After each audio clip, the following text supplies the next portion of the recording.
క్రీస్తునందున్న ప్రియులకు ప్రేమతో వందనాలు తెలియజేయుచున్నాను. ఈరోజు దేవుడు మనకు చేస్తున్న వాగ్దానం ఏమిటనగా యెషయా గ్రంథము 48వ అధ్యాయం 17వ వచనం.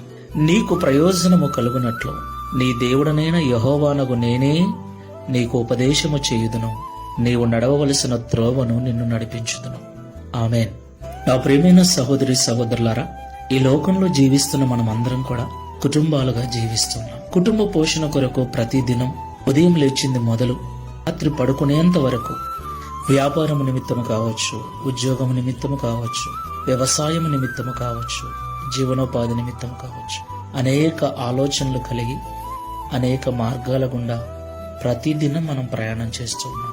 ప్రియులారా, అనుకున్నది అనుకున్నట్లుగా జరిగితే ఎంత సంతోషమో కదా.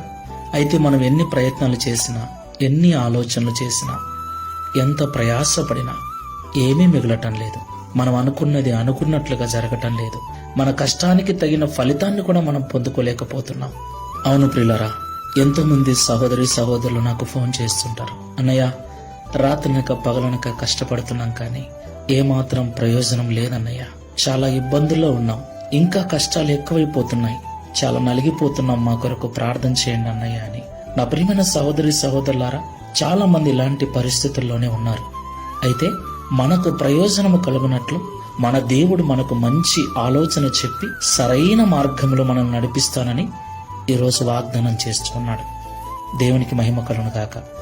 కాబట్టి నిరుత్సాహపడక, అధైర్యపడక, మోకాళ్లను బలపరిచి ప్రార్థనాపూర్వకంగా మీ పనులను ప్రయాణాలను దేవునికి అప్పగించండి.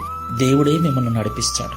మీ సొంత జ్ఞానమును, మీ సొంత ఆలోచనను, మీ సొంత తెలివితేటలను పక్కన పెట్టి Download ShareChat.